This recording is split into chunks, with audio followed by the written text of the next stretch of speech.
సుమన్ టీవీలో మీ business promotions కోసం ఈ కింది నెంబర్ను సంప్రదించగలరు.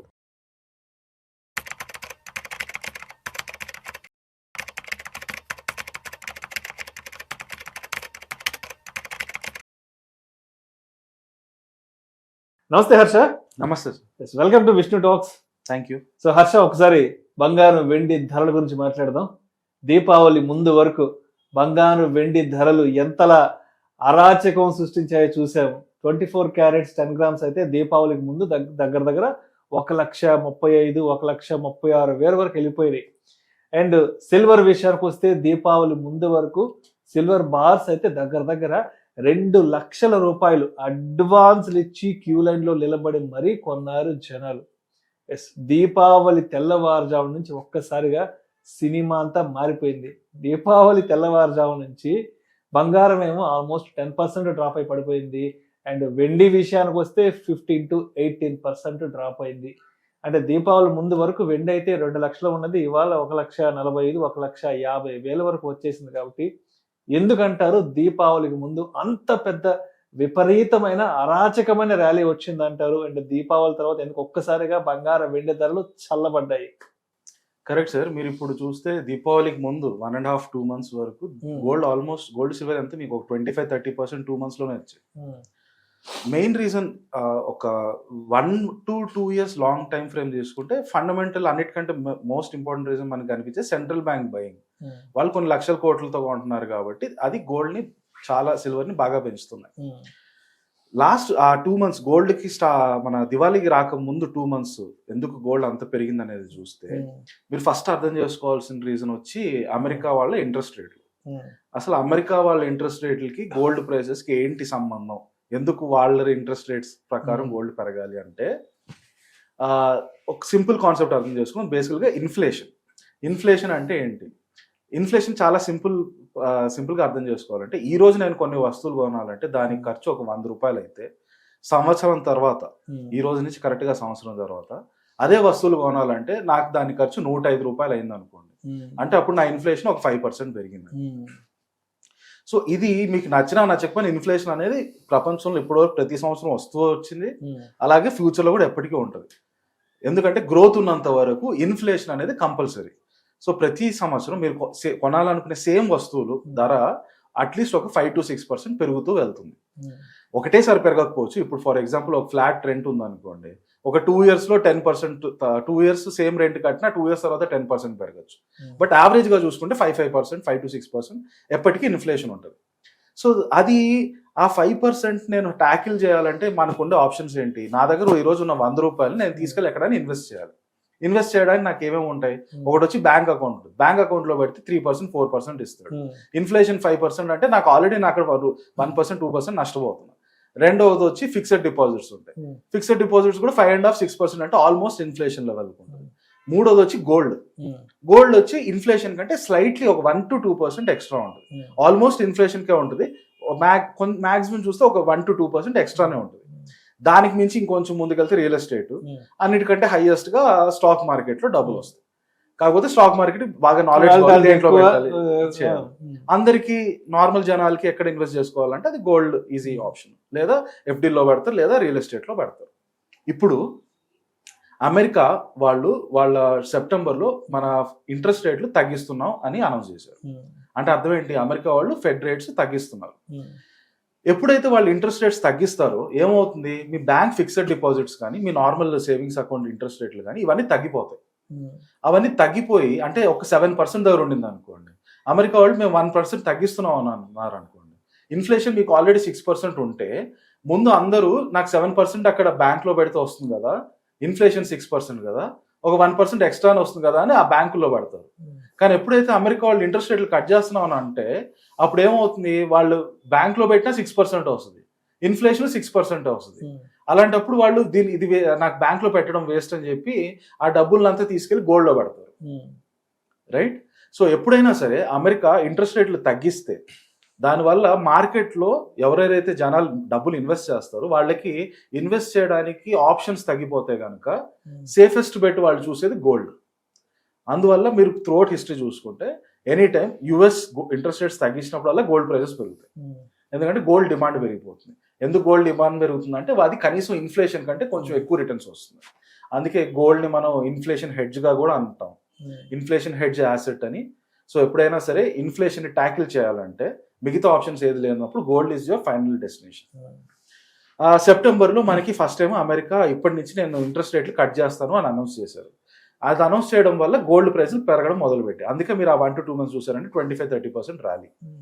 అట్ ద సేమ్ టైం మన ఇండియాలో గోల్డ్కి ఒక ఎమోషనల్ వాల్యూ. ఆ దివాళీ రావడం, దసరా దివాళీ సీజన్ అవడం వల్ల గోల్డ్కి కూడా సేల్స్ బాగా పెరగడం, చాలా మంది గోల్డ్ కొనాలని అనుకోవడం, వాటి వల్ల ఆ డిమాండ్ వల్ల కూడా గోల్డ్ ప్రైసెస్ బాగా పెరిగాయి.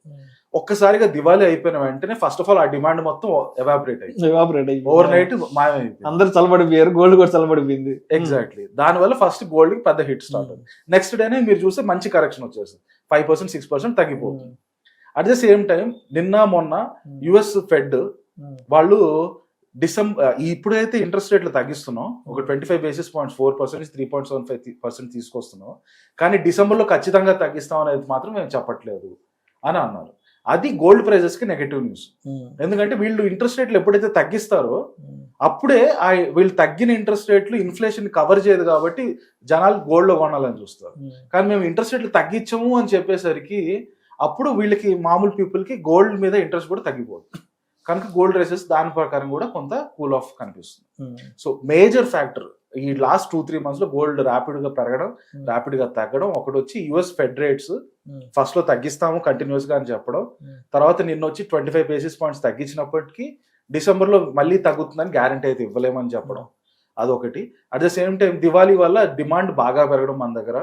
ఆ దివాళీ ఎప్పుడైతే అయిపోయిందో ఆ తర్వాత డిమాండ్ ఒకటేసారిగా కూల్ ఆఫ్ అయిపోవడం, ఇది చాలా రొటీన్ గా ఫ్యాక్టర్స్ అండి. బట్ అల్టిమేట్లీ మీరు అన్నట్టు గోల్డ్ ప్రైసెస్ బాగా పెరిగి ఒక 10% అయితే కరెక్ట్ అయ్యాయి. అండ్ అదేవిధంగా గోల్డ్ ఈటీఎఫ్లు ఉన్నాయి కదా, ఈ టైంలో గోల్డ్ ఈటీఎఫ్లు కూడా మంచి ర్యాలీలో ఉన్నాయి, గోల్డ్ ఈటీఎఫ్లు మంచి రిటర్న్స్ వస్తున్నాయంటూ కూడా మనకు ఆర్టికల్స్ వస్తున్నాయి. సో మరి గోల్డ్ ఈటీఎఫ్ ఇన్వెస్ట్మెంట్ ని ఎలా చూడొచ్చు అంటారు? సో మీరు గోల్డ్ కొనాలనుకుంటే ఒకటి వచ్చి వెళ్ళి జ్యువెలరీ కొనొచ్చు, కానీ జ్యువెలరీలో మీకు రకరకాల ఇష్యూస్ ఉంటాయి. ఒకటి వచ్చి అసలు నిజమైన క్వాలిటీ నిజంగా క్వాలిటీ ఇష్యూస్, రెండోది వచ్చి మేకింగ్ చార్జెస్ అని చెప్పి కూలీలు, రైట్. సో వాళ్ళు అల్టిమేట్ గా వాళ్ళు ఇచ్చే గోల్డ్ నిజంగా మీరు ఎక్స్పెక్ట్ చేస్తున్న గ్రామ్స్ ఉన్నాయా లేదా కూడా తెలియదు మీకు.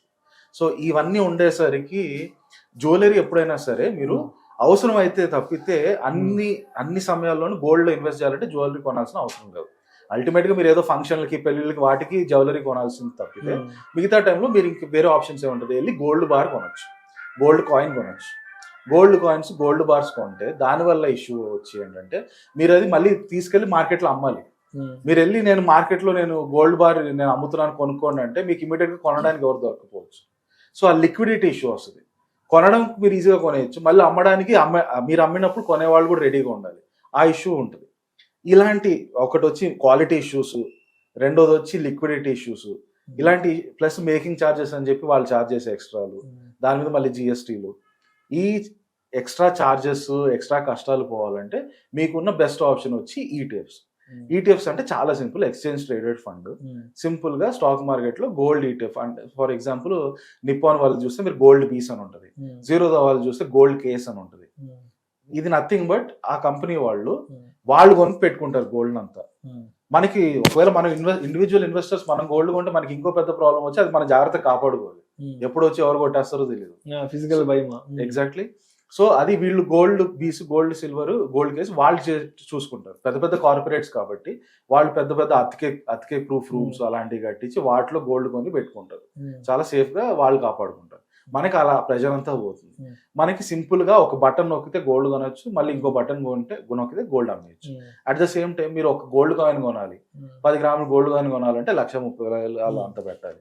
అదే గోల్డ్ ఈటీఎఫ్ లో మీ దగ్గర 10 రూపాయలు ఉన్నా కూడా పోయి కొనుక్కోవచ్చు. Super, right. సో మీకు ఆ ఫ్లెక్సిబిలిటీ, గోల్డ్ కొనడం వల్ల వచ్చే చాలా రకాల తలకాయ నొప్పులు ఇవన్నీ కూడా గోల్డ్ ఈటీఎఫ్ కొనడం వల్ల పోతాయి మీకు. రైట్. సో ఇంకా మొత్తానికి ఇంకా ఇయర్ ఎండింగ్ కూడా ఇంకా 2 నెలలు ఉంది కాబట్టి ఇంకా గోల్డ్ ప్రైసెస్ తగ్గడం కానీ పెరగడం కానీ ఇంకా ఎంతవరకు ఎక్స్పెక్ట్ చేయొచ్చు అంటారు?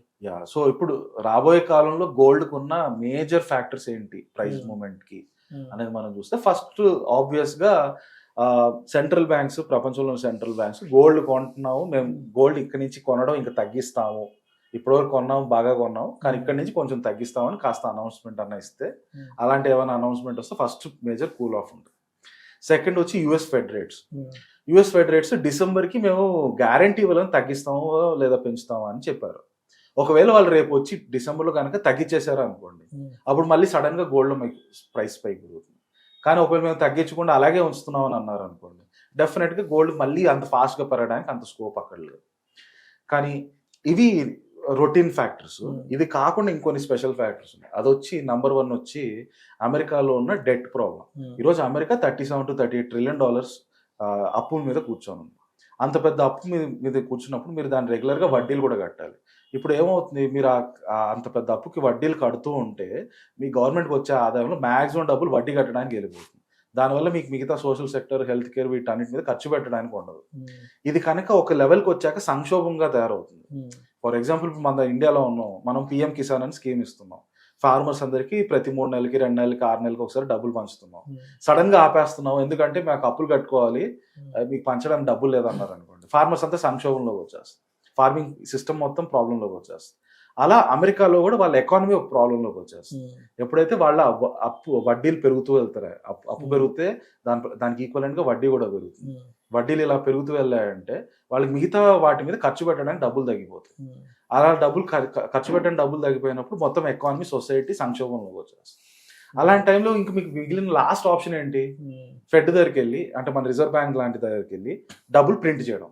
ఎప్పుడైతే మీరు డబ్బులు ప్రింట్ చేస్తారో, ఆ ప్రింట్ చేయడం అనేది దానికి న్యాచురల్ ఎఫెక్ట్ ఇన్ఫ్లేషన్ పెరుగుతుంది. ఎందుకంటే సిస్టంలో డబ్బులు ఎక్కువ పెరిగిపోయేసరికి ఉండే గూడ్స్ లిమిటెడ్, అందరూ దానికి కావాలంటారు కాబట్టి వాటి రేట్లు పెరుగుతాయి. రేట్లు పెరిగితే ఇన్ఫ్లేషన్ పెరుగుతుంది. సో యుఎస్ కనుక డెట్ ప్రాబ్లం ఏమైనా వస్తే, దానివల్ల వాళ్ళు మనీ ప్రింట్ చేస్తే దానివల్ల ఇన్ఫ్లేషన్ వస్తుంది. ఇన్ఫ్లేషన్ కనుక వచ్చిందంటే అందరూ మళ్ళీ అన్ని వదిలేసి గోల్డ్ మీదకి వచ్చేస్తారు. ఎందుకంటే gold safest for inflation tackling. ఎప్పుడైనా ఇన్ఫ్లేషన్ పెరిగితే మీరు చూస్తే అందరూ గోల్డ్ కొనుక్కోవడం బెటర్ అనుకుంటారు. కనీసం అది ఈరోజు 100 రూపీస్ని సంవత్సరం తర్వాత 105 అయితే ఇన్ఫ్లేషన్ వల్ల, అది గోల్డ్ అప్పుడు మీరు అమ్మితే కనీసం 105 వస్తుంది. అక్కడి నుంచి ఇన్ఫ్లేషన్ ఇంకో 10% పెరిగి 115 అయింది అనుకోండి, గోల్డ్ అమ్మితే కనీసం 115 దగ్గరకు వస్తుంది అన్న హోప్తో. అండ్ జనరల్లీ ఆల్సో గోల్డ్ ఎప్పుడు కూడా ఇన్ఫ్లేషన్ మినిమం బీట్ చేస్తుంది అన్న హోప్తో అందరు గోల్డ్ మీదకి వస్తారు. సో ఆ రకంగా ఒకవేళ యుఎస్లో ఏమైనా సంక్షోభం వస్తే అప్పుడు డెఫినెట్గా గోల్డ్ ప్రైస్ పెరగడానికి. బట్ అదర్వైజ్ మీరు ఇందాక మాట్లాడుకున్నట్టు, ఒకటి వచ్చి సెంట్రల్ బ్యాంక్స్ కూల్ ఆఫ్ చేయాలి, లేదా యుఎస్ ఫెడ్ రేట్లు కట్ చేస్తామని అనౌన్స్ చేయాలి మళ్ళీ గోల్డ్ పెరగడానికి, లేదా యుఎస్లో ఏమైనా సంక్షోభం. ఒకటి వచ్చి మన అమెరికన్ డెట్ వల్ల, రెండోది వచ్చి at the same time AI bubble వల్ల మళ్ళీ స్టాక్ మార్కెట్ ఏమైనా క్రాష్ అయితే అప్పుడు అక్కడి నుంచి డబ్బులు మళ్ళీ గోల్డ్లోకి వస్తే అప్పుడు మళ్ళీ గోల్డ్ పెరగడానికి స్కోప్ ఉంటుంది. సో అది కూడా ఒక స్కోప్ ఉంటుంది. అట్ ద సేమ్ టైం ఈ టారిఫ్లు, ట్రేడ్ డీల్ ఒక కొలిక్కి వచ్చేస్తే అప్పుడు కొంచెం కూల్ ఆఫ్ అవుతుంది. అలా అది most likely 1 to 2 months India US trade deal, at the same time China US trade deal వచ్చే స్కోప్ కనిపిస్తుంది కనుక వాటి వల్ల పెద్ద ఇంపాక్ట్ ఉండకపోవచ్చు. Thank you so much Harsha. Thank you sir.